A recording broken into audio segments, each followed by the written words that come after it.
হযরত শিবলি রাহমাতুল্লাহ আলাইহি আল্লাহ তাআলার ওলি, তিনি বাইতুল্লাহ শরীফ তওয়াফ করতেছেন। তার সঙ্গে একটি যুবক তওয়াফ করতেছিল। যুবক সবসময় খালি দরুদ শরীফ পড়তেছিল। শিবলি রাহমাতুল্লাহ আলাইহি বললেন, তুমি কি অন্য অন্য দোয়া পারো না? যুবক বললেন, আমি সব দোয়াই পারি। যুবক বলতেছে, আমি সব দোয়াই পারি। দরুদ শরীফ পড়ে যে আমার লাভ হয়েছে যে আমি ফল পেয়েছি। অন্য অন্য দোয়াতে এরকম আমি ফজিলত পাই নাই, লাভ পাই নাই। দরুদ শরীফের মধ্যে আমি বেশি লাভ পেয়েছি। শিবলি রাহমাতুল্লাহ আলাইহি বললেন, তুমি আমাকে বলো সেই ঘটনা। যুবক বললেন, অনেক আগের কথা।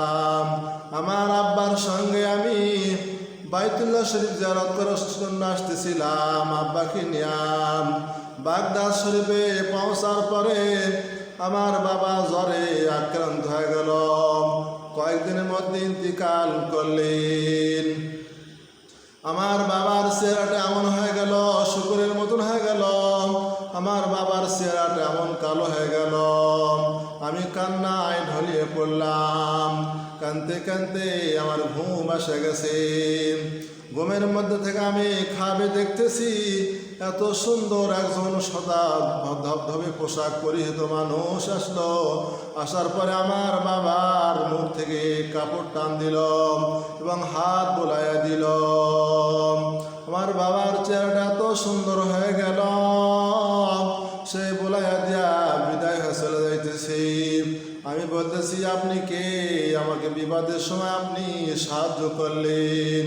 তিনি বলতেছেন, আমি মানব মুহাম্মদ সাল্লাল্লাহু আলাইহি সাল্লাম, উম্মতের কান্ডারি, শাফিউল মুজনিবিন।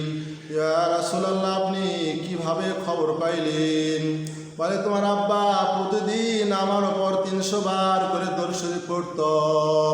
আজকে আমার রওজার দরুদ শরীফ পৌঁছে নাই। আমি ফেরেশতাকে বললাম, আজকে দরুদ শরীফ আমার রওজাতে পৌঁছে নাই। ওই ফেরেশতা বলতেছে, ব্যক্তি আজকেই মারা গেছে। আমি খবর পায়া চলে আসছি।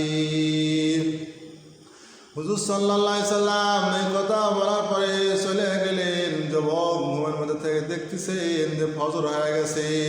ফজরের নামাজের পর লোকজন সব দলে দলে আসতেছে।